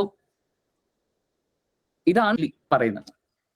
right. ഇതാണ് ഒരു ബേസിക് ആയിട്ട് ശരിക്കും പറഞ്ഞാൽ ആളുകൾ അറിഞ്ഞിരിക്കുന്നത്. ഈ ടേമുകൾ അറിഞ്ഞിരുന്നത് തന്നെ ആളുകൾക്ക്, കാരണം എന്താണ് മാനുഫാക്ചറിംഗ് ഡിഫക്റ്റുള്ള പ്രൊഡക്റ്റ്, അല്ലെങ്കിൽ എന്താണ് ഡെഫിഷ്യൻസി ഇൻ സർവീസ്, എന്താണ് അൺഫെയർ ട്രേഡ് പ്രാക്ടീസ് എന്ന് മനസ്സിലാക്കി കഴിഞ്ഞാൽ ടെക്നിക്കലി നമുക്ക് മനസ്സിലാവും എവിടെയൊക്കെയാണ് നമ്മുടെ റൈറ്റ്സ് വയലേറ്റ് ചെയ്യപ്പെടുന്നത്. ഇനി നമ്മൾ കുറച്ച് എക്സാമ്പിൾ എടുക്കുകയാണെങ്കിൽ, ഫോർ എക്സാമ്പിൾ എനിക്ക് പറയാനുള്ള ഒരു കേസ് എന്ന് പറയുന്നത്, ഓൺലൈൻ ഷോപ്പിംഗ് പ്ലാറ്റ്ഫോം വഴി നമ്മളൊരു പ്രൊഡക്റ്റ് ഓർഡർ ചെയ്യുന്നു, വരുന്ന പ്രൊഡക്റ്റ് ഡിഫറെന്റ് ആവുന്നു. ആ ഡിഫറെന്റ് ആയ പ്രൊഡക്റ്റ് എന്താ പറയുക റിട്ടേൺ ചെയ്യാതെ വരുന്നു. ഫോർ എക്സാമ്പിൾ ഒരു ചുവപ്പ് ഷർട്ടാണ് ഞാൻ വാങ്ങിച്ചത്, എനിക്ക് കിട്ടിയത് ഒരു നീല ഷർട്ടാണ്. എന്നിട്ട് ഞാൻ ഓൺലൈൻ ഷോപ്പിംഗ് പ്ലാറ്റ്ഫോമിനോട് പറയുകയാണ് എന്റെ നീല ഷർട്ടാണ് എനിക്ക് വന്നിരിക്കുന്നത്, നിങ്ങൾ ദയവ് ചെയ്ത് റിട്ടേൺ എടുത്തിട്ട് എനിക്ക് എന്റെ കറക്റ്റ് ഞാൻ എന്താണ് ഓർഡർ തിരിച്ചു തരണം എന്നുള്ളത്. അവരത് റിട്ടേൺ ചെയ്യുന്നില്ലെങ്കിൽ, അതായത് റിട്ടേൺ ചെയ്യാൻ വേണ്ടി അവർ എക്സിക്യൂട്ടീവിനെ അയക്കുന്നില്ലെങ്കിൽ അത് ഒരു ഡെഫിഷ്യൻസി ഇൻ സർവീസ് ആണ്. അതേപോലെ തന്നെ അൺഫെയർ ട്രേഡ് പ്രാക്ടീസ് ആണ്. ബിക്കോസ് എനിക്ക് തോന്നുന്നു ഏകദേശം എല്ലാ ഓൺലൈൻ ഷോപ്പിംഗ് പ്ലാറ്റ്ഫോമിലും റീഫണ്ട് ആൻഡ് റിട്ടേൺ പോളിസി ഉണ്ടാവും. അതൊന്നും അവർ ഫോളോ ചെയ്യാതെ വരുമ്പോൾ അത് എന്താ തെറ്റായ കാര്യം പറയുകയാണ്. ഞങ്ങൾ ചെയ്യുമെന്ന് പറഞ്ഞ് വിശ്വാസത്തോട് പറഞ്ഞിട്ട് നമ്മളെ പറ്റിക്കുകയാണ് അവിടെ ചെയ്യുന്നത്. സോ ടെക്നിക്കലി സ്പീക്കിംഗ് അത് ഒരു ക്ലാസിക് എക്സാമ്പിൾ ആണ്. പിന്നെ അജയ്ക്ക് ഓർമ്മയുണ്ടോ അറിയില്ല, നമ്മളെ മറ്റേ ഈ പറഞ്ഞ ഫോൺ വാങ്ങിയിരിക്കുന്ന ഒരു കേസ് എന്ന് പറയുന്നത്, അതായത് അതിനെ പറ്റി എങ്ങനെയാണ് അജയ്ക്ക് പറയാൻ സാധിക്കുന്നത്? ഫോൺ വാങ്ങി ഫോൺ ഓർഡർ ചെയ്തു, പാക്കറ്റിൽ ഫോൺ എത്തുമ്പോ ചിലപ്പോൾ ഇഷ്ടികല്ലായിരിക്കും. അത് ഒരുപാട് പേർക്ക് സംഭവിച്ചിട്ടുണ്ട്. ഒരുപാട് പ്ലാറ്റ്ഫോംസിൽ ഉണ്ടായിട്ടുള്ള ഒരു കാര്യമാണ് ഈ ഫോണിന്റെ ഇഷ്യൂ എന്ന് പറയുന്നത്. അത് പല പ്ലാറ്റ്ഫോംസും എന്താ ചെയ്യുന്ന വെച്ചിട്ടുണ്ടെങ്കിൽ അവര് കസ്റ്റമർ റെപ്രസെന്റേഷൻ അത് ഒന്ന് മെച്ചപ്പെടുത്താനാണ് അവിടെ ശ്രമിക്കുന്നത്. അതായത് ഇപ്പൊ ആമസോണിലോട്ടൊക്കെ നിങ്ങൾ വിളിക്കുകയാണെങ്കിൽ ആമസോൺ എന്ത് ചെയ്യും, ക്ലിയർലി എന്ത് ചെയ്യും, ഇത്ര ദിവസത്തിനുള്ളിൽ അവർ തന്നെ പറഞ്ഞ് റിട്ടേൺ ചെയ്യും, റീഫണ്ട് ചെയ്യിപ്പിക്കും. അപ്പൊ അതൊക്കെ ഒരു നല്ല പ്രാക്ടീസ് ആണ്. പക്ഷെ അവര് നമ്മൾ ശ്രദ്ധിക്കുകയാണെങ്കിൽ അവര് അവിടെ നൽകുന്ന ഒരു സർവീസിൽ അവിടെ ഒരു പാളിച്ച വരുന്നതായിട്ടും കോടതി പല കേസുകളിലും പറഞ്ഞിട്ടുണ്ട്. ഇങ്ങനെ അഥവാ പ്ലാറ്റ്ഫോംസ് മൊബൈലിൽ ഓർഡർ ചെയ്തിട്ട് മൊബൈലിന് പകരം വേറെ ഇഷ്ടിക്കും കാര്യങ്ങളൊക്കെ പോവുകയാണെങ്കിൽ അവരുടെയും കൂടി ഇതിന്റെ അകത്ത് എന്ത് ചെയ്യുന്നുണ്ട്, കൾപ്പബിൾ ആക്കുന്ന രീതിയിലാണ് റെസ്പോൺസിബിലിറ്റിനെ പറ്റി പറയുന്നുണ്ട് അല്ലെ. ശരിക്കും അതൊരു വലിയ പ്രശ്നം തന്നെയാണ്. ഇത് ഈ പറയുന്ന മൊബൈലിന്റെ ഇഷ്യൂ എനിക്ക് തോന്നുന്നു നമ്മൾ ഡെയിലി പേപ്പറിൽ കാണുന്നുണ്ട്, വൺസ് ഇൻ എ വീക്ക് നമ്മൾ കാണുന്നുണ്ട്. ഈ പ്ലാറ്റ്ഫോം എടുക്കുന്ന ഡിഫൻസ് എന്ന് പറഞ്ഞെങ്കിൽ ഇതാണ്, അതായത് ഇത് സെല്ലറും ബയ്യറും തമ്മിലുള്ള ഇടപാടാണ്. ഞങ്ങളൊന്നും ചെയ്യുന്നില്ല അതിൻ്റെ അകത്ത് എന്നുള്ളതാണ്. പക്ഷെ കോടതികൾ പറഞ്ഞിട്ടുള്ളത് നിങ്ങളുടെ പ്ലാറ്റ്ഫോമിലാണ് ഈ പറയുന്ന പ്രൊഡക്റ്റ് ഷോക്കേസ് ചെയ്യുന്നത്. അപ്പൊ അതുകൊണ്ട് നിങ്ങൾക്ക് അതിൻ്റെതായുള്ള റെസ്പോൺസിബിലിറ്റി നിങ്ങൾക്ക് എന്തായാലും ഉണ്ട് എന്ന രീതിയിലാണ്. എനിക്ക് അതിനെപ്പറ്റി ഇപ്പോഴും ജഡ്ജ്മെന്റ്സുകൾ വരുന്നുണ്ട്, പക്ഷെ ഒരു ക്ലാരിറ്റി വന്നിട്ടില്ല എന്നാണ് എനിക്ക് തോന്നുന്നത് അല്ലേ. റൈറ്റ്. പിന്നെയുള്ള കേസുകൾ നമ്മളെ ഫുഡുമായി ബന്ധപ്പെട്ട് കിടക്കുന്നതാണ്. അതായത് ഫോർ എക്സാമ്പിൾ ഒരു പെക്യുലറായ കേസ് വന്നത് ചിക്കൻ ബിരിയാണിയിൽ ചിക്കൻ പീസ് ഇല്ല എന്നുള്ളൊരു കേസ് വന്നിട്ട് അതിൽ കോമ്പൻസേഷൻ കൊടുക്കാൻ പറഞ്ഞു എന്ന് പറയുന്നത്. പിന്നെ government for example railways train delay കാരണം എന്താ പറയുക എക്സാം എഴുതാൻ പറ്റാതെ പോവുകയും അല്ലെങ്കിൽ ഫ്ലൈറ്റ് മിസ്സായി പോയ കേസുകളൊക്കെ ഉണ്ട്. അതിൽ കോമ്പൻസേഷൻ കൊടുക്കാൻ വേണ്ടി പറഞ്ഞു എന്ന് പറയുന്ന കേസുകൾ ഉണ്ടായിട്ടുണ്ട്. വേറെ ഇപ്പൊ ഏറ്റവും ഇമ്പോർട്ടന്റ് ആയിട്ടുള്ള നമ്മളെല്ലാവരും സോഷ്യൽ മീഡിയ ഉപയോഗിക്കുന്ന ആളുകളാണ്. അപ്പൊ ഈ സോഷ്യൽ മീഡിയ ത്രൂ കുറെ അധികം ക്ലോത്തിങ് റിലേറ്റഡ് ആയിട്ടുള്ള ബിസിനസ് ചെയ്യുന്ന കുറെ ആളുകളുണ്ട്. അപ്പൊ അതിൽ നന്നായിട്ട് ചെയ്യുന്ന കുറെ ആളുകളുണ്ട് കേട്ടോ. ഇതിനകത്ത് ഞാൻ ഈ അടുത്ത് കണ്ട ഒന്നാണ്, ഒരു റീല് കണ്ടതാണ്. അപ്പൊ എനിക്ക് തോന്നുന്നു ഒരു ഇൻസ്റ്റാഗ്രാം ഇൻഫ്ലുവൻസർ ആണെന്ന് തോന്നുന്നു. അദ്ദേഹത്തിന്റെ ബ്രദറിന് വേണ്ടിയിട്ട് 2 പാൻസ് ഓർഡർ ചെയ്തു. അപ്പൊ അദ്ദേഹം ഓർഡർ ചെയ്ത് അയാൾക്ക് കിട്ടിയ പ്രൊഡക്റ്റും കാണിച്ചു തരുന്നുണ്ട്, ഓർഡർ ചെയ്ത ഐറ്റം അയാൾ കാണിച്ചു തരുന്നുണ്ട്. സോ ഇയാൾ ഓർഡർ ചെയ്തത് നല്ല അടിപൊളി കണ്ട ഒരു ലുക്കുള്ള നല്ല 2 ജീൻസ് എന്തോ ആണെന്ന് തോന്നുന്നു. സോ ഇതിന് ഇയാൾക്ക് വന്നിട്ടുള്ളത് ഓൾറെഡി കീറി പൊളിഞ്ഞ് എന്താ പറയാ ഉപയോഗിച്ചത് എന്നുള്ളതല്ല പറയേണ്ടത്, ഉപയോഗിച്ച് കീറി കളഞ്ഞിട്ടുള്ള തരത്തിലുള്ള. അപ്പോ ഇപ്പോ ആളുകള് ഇത് ത്രൂ സ്കാമുകൾ നന്നായിട്ട് നടക്കുന്നുണ്ട് ഓൺലൈൻ ത്രൂ. കാരണം എന്താ പറയാ ആർക്കും ഇപ്പോ ഓൺലൈൻ ത്രൂ വിൽക്കാൻ വേണ്ടിയിട്ട് പറ്റുന്നുണ്ട്. അവർക്ക് സുഖമാണ്. കാരണം പൊട്ടൻഷ്യൽ കസ്റ്റമേഴ്സ് ഇവിടെ തന്നെ ഉണ്ട്. കാരണം ആളുകൾ നോക്കുന്ന എന്താണ്, പ്രൊഡക്റ്റ് ജസ്റ്റ് ഫോട്ടോ കാണുന്നു, അല്ലെങ്കിൽ ഇൻസ്റ്റാഗ്രാം ത്രൂ ഒക്കെ അഡ്വർടൈസ്മെന്റ് ഒക്കെ ചെയ്യാൻ സുഖമാണ്. സോ അവരെ ഈ അഡ്വർടൈസ്മെന്റ് കാണുന്നു, നോക്കുമ്പോൾ നല്ല പ്രൊഡക്റ്റ് ആണ്, അവർക്ക് നേരെ പർച്ചേസ് ചെയ്യാൻ പറ്റുന്നു. പക്ഷെ അത് ത്രൂ പറ്റിക്കപ്പെടുന്ന കുറെ ആളുകൾ ഉണ്ട് എന്നുള്ളതാണ്. ആക്ച്വലി ഇൻസ്റ്റഗ്രാം ത്രൂ വിൽക്കുന്നതിന് ഒരു പ്രശ്നം ഞാൻ കാണുന്നത് വെച്ചാൽ പല പേജുകൾക്കും അഡ്രസ് ഉണ്ടാവില്ല, എവിടെ നിന്നാണ് അവര് വിൽക്കുന്നുള്ളത്. അതേപോലെ അവർക്കൊരു ഒരു ലൊക്കേഷനും കാര്യങ്ങളൊന്നും ഇല്ല. നമ്മൾ പ്രൊഡക്റ്റിന്റെ ഫോട്ടോസ് ഈ പറഞ്ഞ പോസ്റ്റ് ആയിട്ട് കാണുന്നു, നമ്മൾ ഇഷ്ടപ്പെടുന്നു, നമ്മൾ അവരുമായിട്ട് കമ്മ്യൂണിക്കേറ്റ് ചെയ്യുന്നു, കഴിയുന്നു. പൈസ കൊടുത്തു കഴിഞ്ഞാൽ പ്രൊഡക്റ്റ് വരാതെ നിൽക്കുന്ന സമയം പോലും ഉണ്ട്. അതായത് വലിയ പൈസയും കൊടുത്തിട്ടുണ്ടാവും, പക്ഷെ വരുന്നില്ല. അപ്പം എനിക്ക് ആക്ച്വലി ഈ പോഡ്കാസ്റ്റ് കാണുന്നവരോട് പറയാനുള്ളത്, ഇൻസ്റ്റാഗ്രാം വഴി സാധനം വാങ്ങിച്ചോളൂ, കുഴപ്പമൊന്നുമില്ല. പക്ഷെ നിങ്ങൾ അതിന്റെ റിവ്യൂ കാര്യങ്ങൾ നോക്കണം. അതേപോലെ തന്നെ ഒരു എസ്റ്റാബ്ലിഷ്ഡ് ബിസിനസ് ആണോ, അവർക്ക് ലൊക്കേഷനും കാര്യങ്ങളുണ്ടോ, ഒരു മുഖമുണ്ടോ എന്നുള്ളത് കൂടി നോക്കണം. പിന്നെ വേറൊരു പ്രശ്നം വരുന്നത് ഇൻഫ്ലുവൻസേഴ്സിന്റെ ഭാഗത്ത് നിന്നാണ്. അതായത് ഇൻഫ്ലുവൻസേഴ്സ് അഡ്വർടൈസ് ചെയ്യുന്ന സമയത്ത് ഒന്ന് സൂക്ഷിക്കണം എന്നുള്ളത്. അതായത് നമ്മൾ പറയാണ് ഈ ഷോപ്പ് നല്ലതാണ്, ഓൺലൈനിലുള്ളത്, നിങ്ങൾക്ക് ഇവിടുന്ന് സാധനം വാങ്ങിക്കാം, നിങ്ങളുമായിട്ട് കമ്മ്യൂണിക്കേറ്റ് ചെയ്തിട്ടുണ്ടോ. പക്ഷേ അൺഫോർച്ചുനേറ്റ്ലി ചിലപ്പോൾ സംഭവിക്കുന്ന വെച്ചാൽ ഇവര് ഫ്രോഡായിരിക്കും. എന്നിട്ട് ആളുകൾ ഓർഡർ ചെയ്യുമ്പോൾ പൈസ മാത്രം കൊടുത്തു, സാധനം കൊടുക്കാതെ വരികയും ചെയ്യുന്നത് അവസാനം ഇൻഫ്ലുവൻസേഴ്സിന്റെ ഇടയിലേക്കാണ് പോകുന്നത്. സോ അഡ്വർടൈസിങ് ചെയ്യുന്ന സമയത്ത് കൂടി നമ്മൾ കെയർഫുൾ ആവണം എന്ന് കൂടി ആണ് എനിക്ക് ഇൻഫ്ലുവൻസേഴ്സിനോട്, ഞാൻ അടങ്ങുന്ന ഇൻഫ്ലുവൻസേഴ്സിനോട് എനിക്ക് പറയാനുള്ളത്. അതൊരു വലിയ സംഭവം തന്നെയാണ്. പിന്നെ വേറൊരു കേസ് എനിക്ക് പറയാനുണ്ട്. അതായത് ഒരു സിനിമാ താരം, പേര് പറഞ്ഞില്ല, സിനിമാ താരം ഒരു പ്രോഡക്റ്റ് എൻഡോസ് ചെയ്തു. ആ പ്രൊഡക്റ്റ് എൻഡോസ് ചെയ്തിട്ട് തെറ്റായ കാര്യമാണ് പറഞ്ഞത്, തെറ്റായ ക്ലെയിം ആണ് പറഞ്ഞത്, ഇത് നടക്കുമെന്ന് പറഞ്ഞു. എന്നിട്ട് അതൊരാൾ യൂസ് ചെയ്തിട്ട് നടന്നില്ല. അയാൾ കൺസ്യൂമർ കേസ് ഫയൽ ചെയ്തപ്പം ഈ പറഞ്ഞ സെലിബ്രിറ്റിനോടും അതേപോലെ തന്നെ കമ്പനിയോടും കോമ്പൻസേഷൻ കൊടുക്കാൻ വേണ്ടി കൺസ്യൂമർ കോർട്ട് പറഞ്ഞിട്ടുണ്ട്. സോ ഈവൻ ഐ തിങ്ക് ഒരു ഇമ്പോർട്ടന്റ് പോയിന്റ് 2019 അഡ്വർടൈസ്മെന്റിനെ പറ്റിയും കൃത്യമായ ഗൈഡ് ലൈൻസ് ഉണ്ട്. അത് കൃത്യമായിട്ട് കൊണ്ടുവരേണ്ട ഒന്ന് തന്നെയാണ്. കാരണം ഓൺലൈൻ ത്രൂ നമ്മളിപ്പോ കാണുന്ന കുറെ കാര്യങ്ങൾ ഉണ്ടല്ലോ ഒരു കൺസ്യൂമറിനെ സംബന്ധിച്ചിടത്തോളം. ഉദ്ദേശിച്ചത് ഈ ഇപ്പോ എന്താ പറയാ ഇപ്പൊ ഞാൻ നേരത്തെ നമ്മൾ ഏറ്റവും ഇമ്പോർട്ടന്റ് ആയിട്ട് പറഞ്ഞൊരു കാര്യമായിരുന്നു, ഒരു കൺസ്യൂമറിന്റെ ഏറ്റവും ഇമ്പോർട്ടന്റ് ആയിട്ടുള്ള റൈറ്റ് എന്നുള്ള രീതിയിൽ പറഞ്ഞാണ് റൈറ്റ് ടു ഇൻഫർമേഷൻ എന്നുള്ളത്. അപ്പൊ ഈ പറയുന്ന ഒരു ഇൻഫർമേഷനും ഇല്ലാണ്ട് പല പ്രൊഡക്ട്സും ഇപ്പൊ ഏറ്റവും ഇമ്പോർട്ടന്റ് ആയിട്ട് നമ്മൾ പറയുന്നുണ്ടെങ്കിൽ face whitening cream, skin whitening cream എന്ന് പറഞ്ഞുകൊണ്ട് ഇൻസ്റ്റാഗ്രാം ത്രൂ വരുന്നതാണ്. അപ്പൊ അതിൽ എന്താണ് ഇതിൽ ഉപയോഗിച്ചിട്ടുള്ള പ്രൊഡക്ട്സ് എന്നോ അല്ലെങ്കിൽ എന്താണ് ഇതിൽ ഉപയോഗിച്ചിട്ടുള്ള കാര്യങ്ങളെന്നോ എന്നതിനെ പറ്റി ഒരു ക്വാളിറ്റി ആണെങ്കിലും ക്വാണ്ടിറ്റി ആണെങ്കിലും അതിനെപ്പറ്റി ഒന്നും ഒരു ഡീറ്റെയിൽസ് ഇല്ലാതെ ജസ്റ്റ് ഒരു ഡപ്പയിൽ ക്രീം ഇറക്കി വിൽക്കുന്ന ഒരു സാഹചര്യം നമ്മൾ ഭയങ്കരമായിട്ട് കാണുന്നുണ്ട്. ആക്ച്വലി ഇവിടെ വേറെ സംഭവം കൂടി ഉണ്ട്. ഇതിനൊക്കെ ഒരു പ്രോപ്പർ ലൈസൻസ് എടുക്കണം. അതേപോലെ തന്നെ ഈ പറഞ്ഞ ബോക്സ് ഉണ്ടല്ലോ, ആ ബോക്സിന്റെ ബാക്കിൽ കൃത്യമായിട്ട് പറയണം എന്തൊക്കെ ഇൻഗ്രീഡിയൻസ് ആണ് യൂസ് ചെയ്തിട്ടുള്ളത്. ഈവൻ ആ ഇൻഗ്രീഡിയൻസ് വെച്ച് നമുക്ക് മനസ്സിലാക്കാൻ പറ്റും whether this product is good for us or not എന്നുള്ളത്. പക്ഷെ അൺഫോർച്ചുനേറ്റ്ലി ഇൻഗ്രീഡിയൻസ് പറയുന്നില്ല, ലൈസൻസ് ഉണ്ടോ എന്ന് പറയുന്നില്ല, എവിടുന്നാണ് അവർ സെല് ചെയ്യുന്നത് പറയുന്നില്ല. ഇതൊക്കെ എന്താ പറയുക, നമ്മുടെ റൈറ്റ് ടു ഇൻഫോർമേഷൻ ആണ് പോകുന്നത്. ഡെഫിനറ്റ്ലി ഇതിപ്പോ അതും ഒരു ക്ലാസിക് എക്സാമ്പിൾ ആണ്. നമ്മുടെ അൺഫെയർ ട്രേഡ് പ്രാക്ടീസസിന്റെ ഒരു എക്സാമ്പിൾ ആണ് ഇതൊന്നും ഇല്ലാതെ വിൽക്കുന്നത് എന്ന് പറയുന്നത്. അതേപോലെ തന്നെയാണ് ഈ MRP ഒരു ഇഷ്യൂ വരുന്നത്, മാക്സിമം റീറ്റെയിൽ പ്രൈസ് എന്നുള്ളത്. അപ്പം എല്ലാവരും അറിഞ്ഞിരിക്കേണ്ട ഒരു കാര്യമാണ്, വളരെ ഇമ്പോർട്ടന്റ് ആയിട്ട് അറിഞ്ഞിരിക്കേണ്ട ഒരു കാര്യമാണ് ഈ എം ആർ പിന്റെ അകത്ത് പറഞ്ഞിരിക്കുന്ന ആ ഒരു എമൗണ്ട്, മാക്സിമം റീറ്റെയിൽ പ്രൈസ്, അതിന്റെ മുകളിലോട്ട് ഒരിക്കലും എന്ത് ചെയ്യാൻ പറ്റില്ല, ആ ഒരു പ്രൊഡക്റ്റിനെ ചാർജ് ചെയ്യാൻ വേണ്ടി പറ്റില്ല. അപ്പൊ നമ്മളിപ്പോ സാധാരണ നമ്മളിപ്പോ ഉത്സവത്തിനൊക്കെ ഇപ്പോ ഏതെങ്കിലും ഒരു സ്ഥലത്ത് പോയിട്ട് ഒരു സോഫ്റ്റ് ഡ്രിങ്ക് വാങ്ങുകയാണ്. അപ്പൊ അതിന് ചിലപ്പോ ശരിക്കുള്ള പ്രൈസ് ചിലപ്പോ 60 റുപ്പീസ് സംതിങ് ആയിരിക്കും. പക്ഷെ അവര് പറയാ അതിന് 90 രൂപ എന്നൊക്കെ പറയും. അതൊന്നും അത് 90 രൂപ നിങ്ങൾ കൊടുക്കേണ്ട കാര്യം നിങ്ങൾക്ക് ഇല്ല. ആ ഒരു പ്രൊഡക്റ്റ് എന്ന് പറയുന്നത് എന്താണ്, ആ പ്രൊഡക്റ്റിന്റെ മുകളിൽ എന്താണ് എഴുതി വെച്ചിരിക്കുന്നത് ആ ഒരു എമൗണ്ടേ നിങ്ങൾ കൊടുക്കേണ്ട കാര്യമുള്ളൂ. അതേ ആൾക്ക് വിൽക്കാൻ പറ്റുള്ളൂ. അതിൽ കൂടുതൽ എമൗണ്ടുകൾ ചാർജ് ചെയ്യണമെങ്കിൽ ആ പ്രൊഡക്റ്റിന്റെ മേലെ ഇത് ഉണ്ടാവില്ല, MRP എന്ന് പറഞ്ഞ കാര്യം ഉണ്ടാവില്ല. അല്ലെങ്കിൽ അതായത് അവർ എക്സ്ക്ലൂസീവ്ലി അവർക്ക് വിൽക്കാൻ ഇത് പറ്റുന്ന ഒരു കാര്യമായിരിക്കണം. ഇപ്പൊ MRPനെ കുറിച്ചിട്ട് വളരെ കൃത്യമായിട്ട് കോടതികൾ പറഞ്ഞിട്ടുണ്ട്. MRPയുടെ മുകളിലോട്ട് ഒരു കാരണവശാലും എന്ത് ചെയ്യാൻ പറ്റില്ല, വിൽക്കാൻ വേണ്ടി പാടില്ല. അതൊരു പ്രൊഹിബിറ്റഡ് ആയിട്ടുള്ള ഒരു കാര്യമാണ്.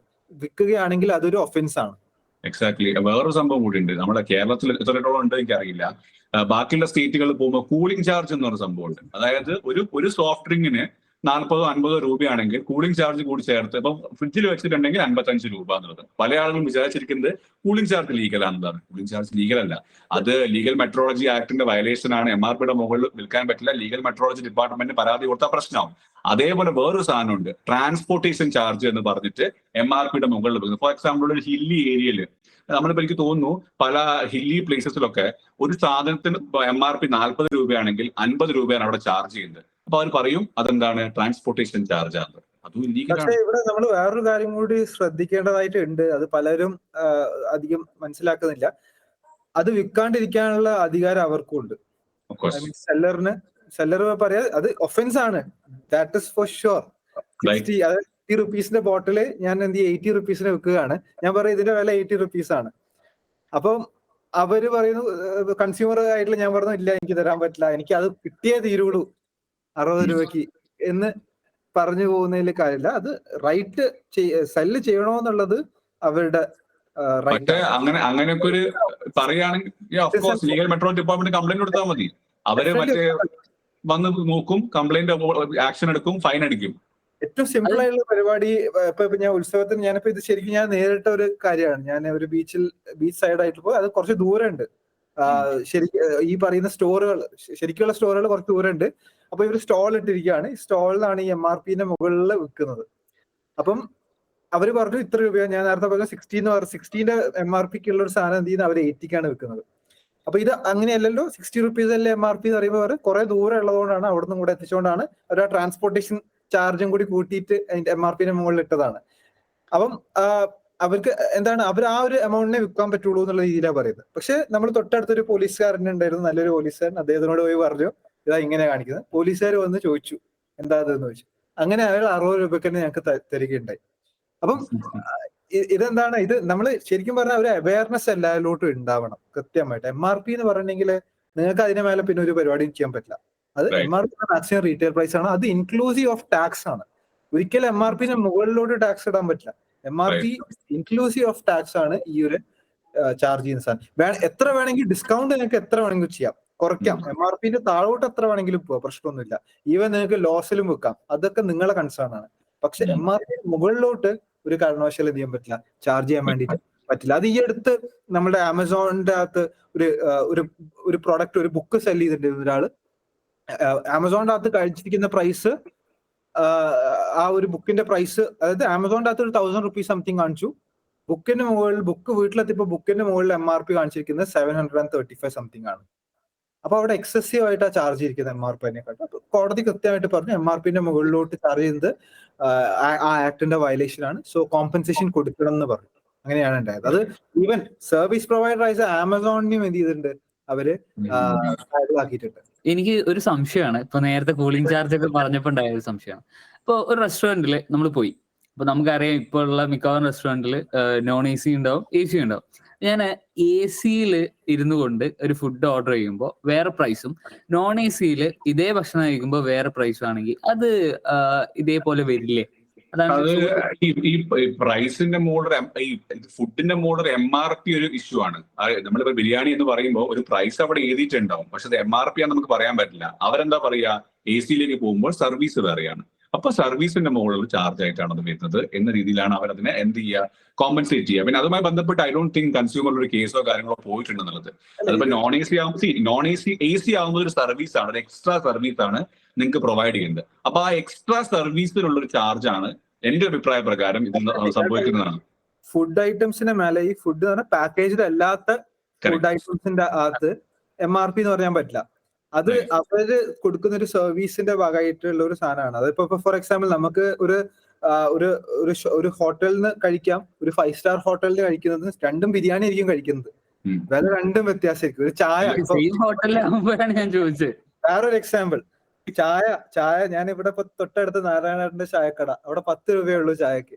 ഇതേ ചായ എയർപോർട്ടിൽ, ഞാൻ മുംബൈ എയർപോർട്ടിൽ ചായ കുടിച്ചപ്പോ 280 rupees ആണ് ചായ. അപ്പം എന്താ പറയാ, ആ വ്യത്യാസം ഉണ്ടല്ലോ. ഒരിക്കലും നമുക്ക് എന്ത് ചെയ്യാൻ പറ്റില്ല, അതിനെ ടാഗ് ചെയ്യും. പക്ഷെ ഇത് പാക്കേജ് ഗുഡ് ആണെങ്കിൽ കമ്പനി, ഇപ്പൊ കൊക്കോകോള അങ്ങനെയുള്ള കമ്പനീസ് എന്ത് ചെയ്യാണ്, ഇങ്ങനെ പാക്കേജ് ആക്കി ചെയ്യുകയാണെങ്കിൽ അവർക്ക് അതിന്റെ മുകളിൽ എന്ത് കൃത്യമായിട്ട് MRP ലിസ്റ്റ് ചെയ്യണം. ആ MRPന്റെ മുകളിലോട്ട് പോകാൻ വേണ്ടി പാടില്ല. അതിൽ വേറെ രസകരമായ കാര്യം കൂടെ ഉണ്ട്. അതായത് ഈ ബോട്ടിലിന്റെ വാട്ടറിന് 15-20 രൂപയായിരിക്കും. പക്ഷെ ഹോട്ടലുകൾ ശ്രദ്ധിച്ചിട്ടുണ്ടോ, ഈ ബോട്ടിൽ വാട്ടർ പൊട്ടിച്ചിട്ട് ഒഴിച്ചു തരികയാണ് ചെയ്യുക. അവിടെ വ്യത്യാസം എന്താ വെച്ചാൽ അതൊരു എക്സ്ട്രാ സർവീസ് വരുമ്പോൾ അവരെന്ത് ചെയ്യും, അതിന് ചാർജ് ചെയ്യും. അങ്ങനെ ഒരു സിറ്റുവേഷൻ കൂടി ഇതിന്റെ പിന്നിലുണ്ട്, മനസ്സിലായല്ലോ. ഇതിപ്പം ഞാനൊരു ബോട്ടിൽ വെള്ളം വേണമെന്ന് ഹോട്ടലിലേക്ക് പോവുകയാണെങ്കിൽ അവർക്ക് MRP മാത്രം തരാൻ പറ്റുള്ളൂ. ഞാനൊരു ഡൈനിങ് ടേബിളിൽ ഇരുന്ന് ഒരു ബിരിയാണി, കുറച്ച് വെള്ളം എന്ന് ഞാൻ ഓർഡർ ചെയ്യുമ്പോൾ തണുത്ത വെള്ളം വേണം, ചൂടുവെള്ളം വേണം, ചൂടുവെള്ളത്തിൽ അവർ ചാർജ് ചെയ്യില്ല. തണുത്ത വെള്ളത്തിൽ അവർ എന്ത് ചെയ്യും, ഒട്ടിച്ച് വന്ന് ഒഴിച്ചു തരും. അപ്പൊ ഇത് സംഭവിക്കുന്നത് ഒരു എക്സ്ട്രാ സർവീസിന്റെ പരിധിയിൽ വരികയും എക്സ്ട്രാ എമൗണ്ട് ചാർജ് ചെയ്യുന്ന സംഭവം കൂടി ഉണ്ട്. സോ ഇറ്റ്സ് ഒരു എന്താ പറയാ, കുറച്ചൊരു ട്രിക്കി ആയിട്ടുള്ള സംഭവമാണ്. പക്ഷെ ഇതിന്റെ മുകളിൽ കേസുകൾ വരുമോ എന്ന് നമുക്കറിയില്ല. ബട്ട് ലെറ്റ്സ് സീ, നോക്കാം. ഫുഡുമായി ബന്ധപ്പെട്ട് തന്നെ പല കേസുകളും ഉണ്ട്. അതായത് വെജ് ഫുഡ് ഓർഡർ ചെയ്തു, വന്നത് നോൺ വെജ് ഫുഡ്, അത് കഴിച്ച് ഇയാൾക്ക് പ്രശ്നം ഉണ്ടാവുന്നു, അയാൾ കേസ് കൊടുക്കുന്നു, അയാൾ എന്ത് ചെയ്യുന്നു. ഇവിടെ വേറൊരു പ്രശ്നം കൂടി എല്ലാവരും മനസ്സിലാക്കേണ്ടതുണ്ട്. ഞാൻ ഒരു പ്രശ്നം, എനിക്കിപ്പം എന്റെ കൺസ്യൂമർ റൈറ്റ്സ് വയലേറ്റ് ചെയ്യുകയാണ്. ഇത് വയലേറ്റ് ചെയ്യുന്ന സമയത്ത് എവിടെയാണോ വയലേറ്റ് ചെയ്യപ്പെട്ട ആളോട് ഞാൻ പറയുകയാണ്, എനിക്ക് ഇതിനുള്ള പരിഹാരം നിങ്ങൾ ചെയ്യണം. ഫോർ എക്സാമ്പിൾ, ഒരു ചിക്കൻ ബിരിയാണി വാങ്ങിച്ചിട്ട് ചിക്കൻ പീസ് ഇല്ല എന്നാണ് ഞാൻ പറയുന്നത്. ഞാൻ അവരെ വിളിച്ച് പറയുകയാണ്, ചിക്കൻ പീസ് ഇതിലില്ല, മാറ്റി തരണം എന്ന് പറഞ്ഞാൽ മാറ്റി തന്നു കഴിഞ്ഞാൽ പ്രശ്നം സോർട്ടഡ്. പക്ഷേ എല്ലാം സംഭവിക്കുന്നതാണ്, അവരുടെ ഭാഗത്ത് നിന്ന് അല്ലെങ്കിൽ ഒരു ഡിലേ സംഭവിക്കുന്നു, അല്ലെങ്കിൽ ആ ഒരു ഡെഫിഷ്യൻസി സർവീസ് സംഭവിക്കുമ്പോഴാണ് ആളുകൾ കൺസ്യൂമർ കോർട്ടിലേക്ക് പോകുന്നത്. സോ ടെക്നിക്കലി സ്പീക്കിംഗ്, ഈ പറഞ്ഞ ഓൺലൈൻ ഷോപ്പിംഗ് പ്ലാറ്റ്ഫോം ആയാലും ശരി, റെസ്റ്റോറൻറ്റ്സ് ആയാലും ശരി, they need to compensate, they need to എന്താ പറയാ, റിസോൾവ് ദ ഇഷ്യൂ. അതാണ് ശരിക്കും പറഞ്ഞാൽ ചെയ്യേണ്ടത്. ചെയ്യാതെ വരുമ്പോഴാണ് ആളുകൾ കൺസ്യൂമർ കോർട്ടിലേക്ക് പോകുന്നത്. പിന്നെയുള്ള പ്രശ്നം, ഇത് എവിടെ എങ്ങനെ പരാതി കൊടുക്കണം അല്ലെങ്കിൽ എന്ത് ചെയ്യണം എന്നുള്ളതാണ്. ബേസിക് ആയിട്ട് ഇപ്പൊ ഞാൻ അജയനോട് ചോദിക്കുകയാണെങ്കിൽ ഫസ്റ്റ് അജയന്റെ മനസ്സിലേക്ക് വരുന്ന ഉത്തരം എന്തായിരിക്കും? അതായത് കൺസ്യൂമർ റൈറ്റ്സ് വയലേറ്റ് ചെയ്യപ്പെടാൻ എന്താണ് ഞാൻ ചെയ്യേണ്ടതെന്നുള്ളത്. കൺസ്യൂമർ റൈറ്റ് വയലേറ്റ് ചെയ്യപ്പെടുകയാണെങ്കിൽ ആദ്യം തന്നെ നമ്മൾ എന്ത് ചെയ്യുക, ആദ്യം കോടതിയിലോട്ട് പോവാതെ തന്നെ അവരുടെ സ്റ്റാൻഡ് എന്താണെന്ന് അറിയാൻ ശ്രമിക്കുക മെയിൻലി. ഇപ്പം അവരുടെ അടുത്ത് എന്താന്ന് വെച്ചാൽ നേരത്തെ പറഞ്ഞ പോലെ ആ ഡിഫക്ട് എനിക്ക് റീപ്ലേസ്മെന്റ് ആണ്. ഇപ്പൊ TV കടയുണ്ട്, അപ്പൊ TV കടയിൽ ഞാൻ എന്ത് ചെയ്യാൻ, അവരോട് വാങ്ങിയ സ്ഥലത്ത് ഞാൻ പറയാണ് എനിക്കിത് മാറ്റി തരണം, അല്ലെങ്കിൽ എന്റെ പൈസ തിരിച്ചു തരണം എന്ന് പറയണം. അപ്പൊ അവർ അത് തരാൻ പറ്റില്ല എന്ന് പറയുമ്പോഴാണ് അവിടെ ഒരു ഡിസ്പ്യൂട്ട് ഉണ്ടാവുന്നത്. തരാൻ പറ്റും എന്ന് പറഞ്ഞു കഴിഞ്ഞാൽ പിന്നെ പ്രശ്നമൊന്നുമില്ല. ഇവിടെ വേറെ പ്രശ്നങ്ങളുണ്ട്. തരാൻ പറ്റില്ല എന്നല്ല പറയാ, മൈൻഡ് ആക്കാതിരിക്കുന്ന പ്രശ്നം. നമ്മളിപ്പോ കംപ്ലൈന്റ് രജിസ്റ്റർ ചെയ്തു, 15 ദിവസം 30 ദിവസം 40 ദിവസം നോ കോൾസ്, അങ്ങനത്തെ ഇഷ്യൂസ് ഉണ്ടാവാറുണ്ട്, അങ്ങനത്തെ പല കാര്യങ്ങളും ഉണ്ടാവാം. അപ്പം ഇത് ഒന്നും നടന്നിട്ടില്ലെങ്കിൽ പിന്നെ നമുക്ക് പോകാൻ പറ്റുന്ന ഒരു ഏരിയ ആണ് ഈ കൺസ്യൂമർ കോടതി എന്നുള്ളത്. പക്ഷെ കുറെ നമ്പേഴ്സ് ഒക്കെ ഉണ്ട്, കുറെ ഹെൽപ്പ് ലൈൻ നമ്പേഴ്സ് കൺസ്യൂമറിന്റെ കാര്യങ്ങൾ. പക്ഷെ അതൊന്നും എത്രമാത്രം എഫക്റ്റീവ് ആണ് എന്ന് എനിക്ക് പേഴ്സണലി എനിക്ക് ഒരു വലിയൊരു വിശ്വാസം എനിക്കില്ല. കാരണം പലപ്പോഴും പലരിടത്തും കേട്ടിട്ടുണ്ട് അവര് വിളിച്ചിട്ട് കുറെ സമയം. പക്ഷെ നമ്മൾ അതിന്റെ വിശ്വാസ്യതയെ പറ്റി അല്ലെങ്കിൽ അതിന്റെ ഒരു പ്രശ്നത്തെ പറ്റി സംസാരിക്കുന്നതിന് മുന്നേ എന്തൊക്കെ ഓപ്ഷൻസ് ആണ് ഉള്ളതെന്ന് നമ്മൾ നമ്മുടെ പ്രേക്ഷകരോട് പറഞ്ഞു കൊടുക്കേണ്ടതുണ്ട്. ഫോർ എക്സാമ്പിൾ, ഇപ്പം നമ്മുടെ ഒരു ബേസിക് സ്റ്റെപ്പ്, ഞാൻ എപ്പോഴും ആളോട് പറഞ്ഞ ബേസിക് സ്റ്റെപ്പ് എന്താ വെച്ചാൽ, എന്റെ കൺസ്യൂമർ റൈറ്റ് വയലേറ്റ് ചെയ്യപ്പെടുകയാണെങ്കിൽ ഫസ്റ്റ് ആ അതോറിറ്റി മീൻസ് ആ അതോറിറ്റി ഇപ്പോൾ ഓൺലൈൻ ഷോപ്പിംഗ് പ്ലാറ്റ്ഫോം ആണെങ്കിൽ അവരെ വിളിച്ച് കംപ്ലൈന്റ് കൊടുക്കുക എന്നുള്ളത് ഒന്നാമത്തെ സ്റ്റെപ്പ്. രണ്ടാമത്തെ സ്റ്റെപ്പ്, അവർക്ക് ഡീറ്റെയിൽ മെയിൽ അയക്കുക വിത്ത് ഓൾ ദ പ്രൂഫ്. എന്നിട്ടൊരു 7, 15, 20 ദിവസം വെയിറ്റ് ചെയ്യുക. അവരുടെ ഭാഗത്തുനിന്നൊരു പോസിറ്റീവ് സ്റ്റെപ്പ് ഒന്നും ഉണ്ടായില്ലെങ്കിൽ പിന്നെയുള്ള ഓപ്ഷനാണ് ആദ്യം പറയുന്നത് 1915 എന്ന് പറയുന്ന നമ്പറിൽ വിളിച്ച് കംപ്ലൈന്റ് ചെയ്യുക എന്ന് പറയുന്നത്. അത് നമുക്ക് ഈസി ആയിട്ട് വിളിച്ച് കംപ്ലൈന്റ് ചെയ്യാം. രണ്ടാമത് NCH അല്ലെങ്കിൽ ഉമംഗ് ആപ്പ് എന്ന് പറയുന്ന 2 ആപ്പുകളുണ്ട്. അത് നമുക്ക് പ്ലേ സ്റ്റോറിലും ആപ്പ് സ്റ്റോറിലും അവൈലബിൾ ആണ്. അത് വെച്ചിട്ട് നമുക്ക് കംപ്ലൈന്റ് ചെയ്യാൻ സാധിക്കും. ഇനി കൺസ്യൂമർ ഹെൽപ്പ് ലൈൻ .gov.in പോയാൽ SMS വഴി കംപ്ലൈന്റ് കൊടുക്കാനും വാട്സപ്പ് വഴി കംപ്ലൈന്റ് കൊടുക്കാനുള്ള നമ്പേഴ്സ് പോലും അതിൽ കൃത്യമായി കാണിക്കുന്നുണ്ട്. സോ ഇത് 4 വളരെ ഈസി ആയ ഒരു സ്റ്റെപ്പാണ്. പക്ഷേ അജയ് നേരത്തെ പറഞ്ഞതുപോലെ എല്ലാവർക്കും ഒരു സൊല്യൂഷൻ കിട്ടുന്നില്ല, അല്ലെങ്കിൽ വിളിച്ചാൽ കിട്ടുന്നില്ല എന്നൊരു പരാതി എല്ലാ സ്ഥലത്തുനിന്നും ഉണ്ട്. അത് നമുക്ക് അവിടെ മാറ്റി വെച്ചുകൊണ്ട് വേറൊരു ഓപ്ഷൻ എന്ന് പറയുന്നതാണ് കൺസ്യൂമർ കോടതികളിൽ പോയിട്ട് കംപ്ലൈന്റ് കൊടുക്കുക. അതായത് എല്ലാ ജില്ലകളിലും കൺസ്യൂമർ ഡിസ്പ്യൂട്ട് റിഡ്രസൽ കമ്മീഷൻ എന്ന് പറയുന്ന കൺസ്യൂമർ തർക്കപരിഹാര കോടതികളുണ്ട്. അവിടെ നമുക്ക് എന്ത് ചെയ്യാൻ പറ്റും? കൺസ്യൂമർ കോർട്ടിൽ ഫയൽ ചെയ്യാൻ പറ്റും. പ്രത്യേകിച്ച് 2019 ആക്ട് വന്നതിന് ശേഷം നിങ്ങൾ ഇപ്പൊ എന്താ പറയുക, നിങ്ങൾക്ക് പ്രശ്നം ഉണ്ടായിട്ടുള്ളത് ഒരു മാനുഫാക്ചറിംഗ് ഡിഫക്റ്റിലെ പ്രോഡക്റ്റ് കൊൽക്കത്തയിൽ നിന്നാണ് സംഭവിച്ചിട്ടുണ്ടെങ്കിൽ നിങ്ങൾ കൊൽക്കത്തയിൽ പോയി കേസ് നടത്തേണ്ട ആവശ്യമില്ല. നിങ്ങളുടെ വീട് കോഴിക്കോടാണെങ്കിൽ നിങ്ങളുടെ കോഴിക്കോടിലുള്ള CDRCയിൽ പോയിട്ട് പരാതി കൊടുക്കാൻ സാധിക്കും.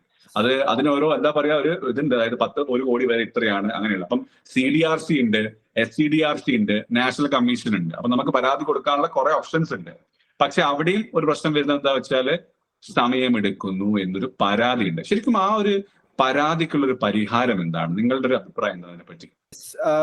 ഇത് മെയിൻലി നമുക്ക് നേരത്തെ പറഞ്ഞ പോലെ തന്നെ 3 കോടതികളാണ്, 3 ലെവലുകളായിട്ട്. ഡിസ്ട്രിക്ട് ഉണ്ട്, സ്റ്റേറ്റ് ഉണ്ട്, നാഷണൽ ഉണ്ട്. എല്ലാവർക്കും ഉണ്ടാവുന്ന ഒരു സംശയം ഇതിനകത്ത് ഞാൻ ആ ഒരു പോയിന്റും കൂടി ആഡ് ചെയ്യട്ടെ. കാരണം ഇത് വക്കീല് വേണോ എന്നുള്ളത്, വക്കീല് ഉണ്ടോ? കാരണം കോടതിയിൽ കേൾക്കുമ്പോൾ തന്നെ എല്ലാവരും വക്കീല് വേണ്ടി വരില്ലേ എന്നുള്ളൊരു സാധനം. പക്ഷെ കൺസ്യൂമർ കോർട്സ് എന്ന് പറഞ്ഞാൽ അങ്ങനെയല്ല, വളരെ ഫ്രണ്ട്ലി ആയിട്ടുള്ള കോർട്സ് ആണ്.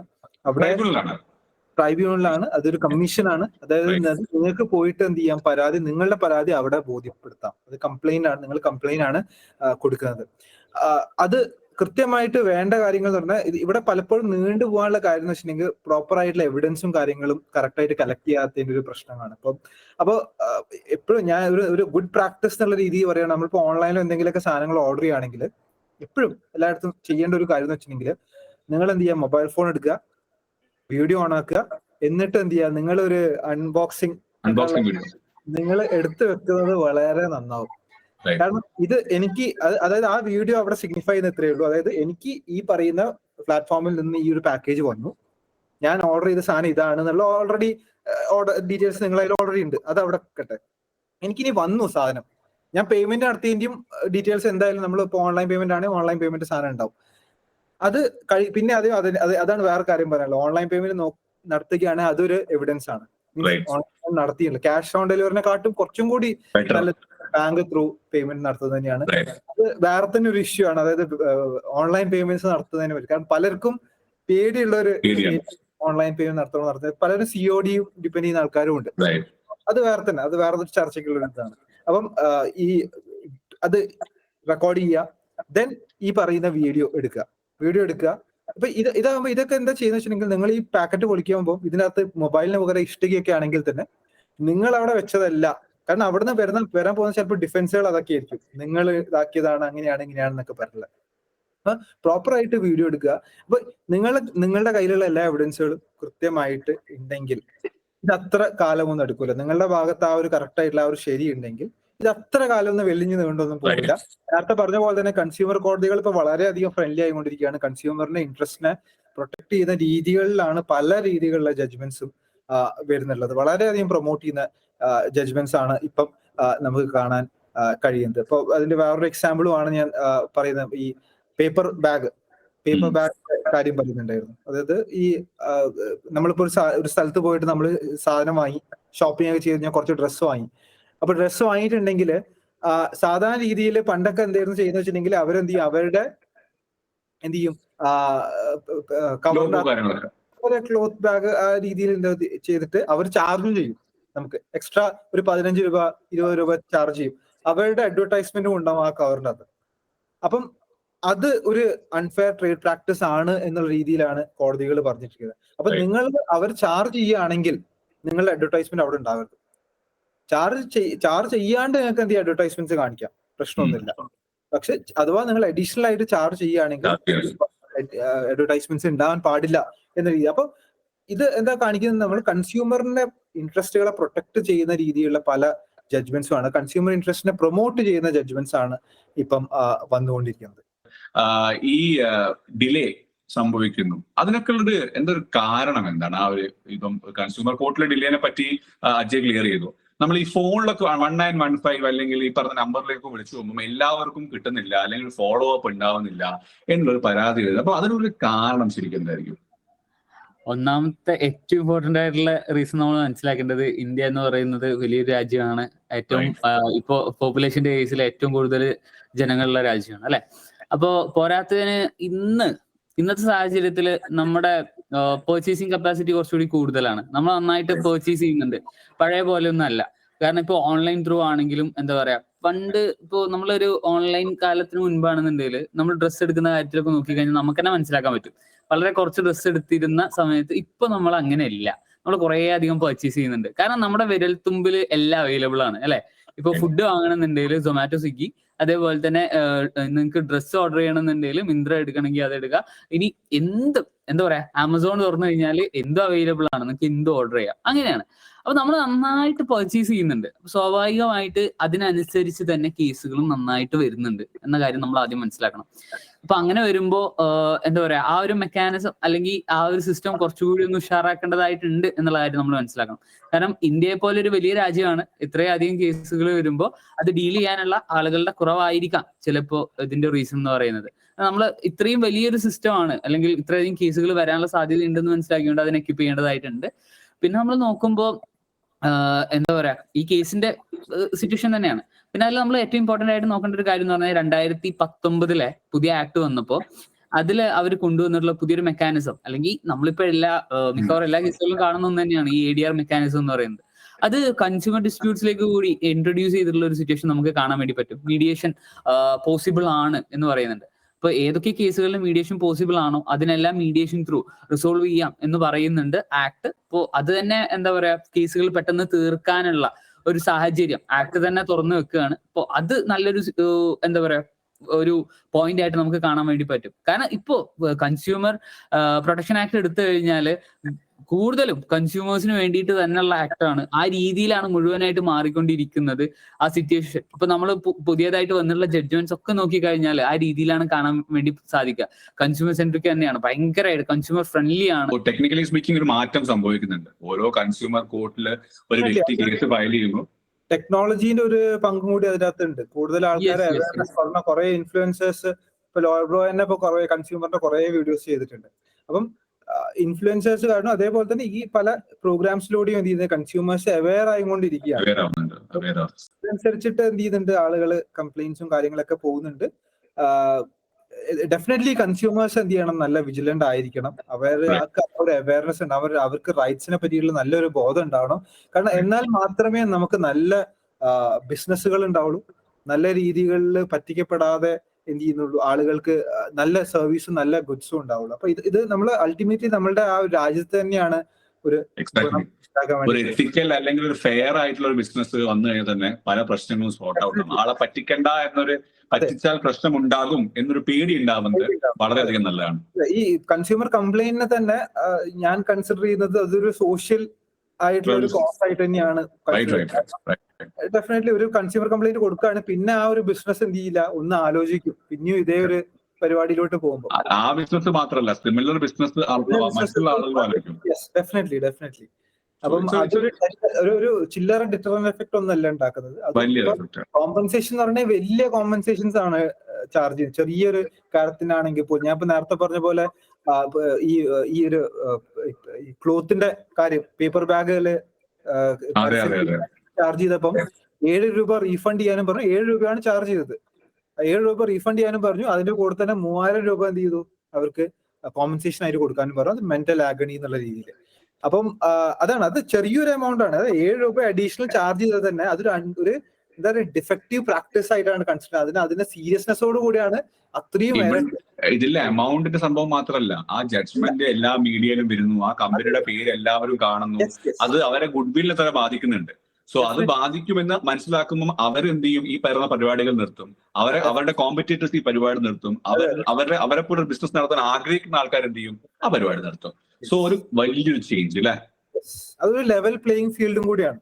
സിമ്പിൾ ബിസിനസ്സുകളും എന്ത് ചെയ്യുന്ന ആ രീതിയിൽ നല്ല രീതിയിൽ പെർഫോം ചെയ്യണം എന്നുള്ളത്, ആളുകളെ പറ്റിച്ച് പൈസ ഉണ്ടാക്കണ്ട എന്നുള്ളൊരു സാധനം.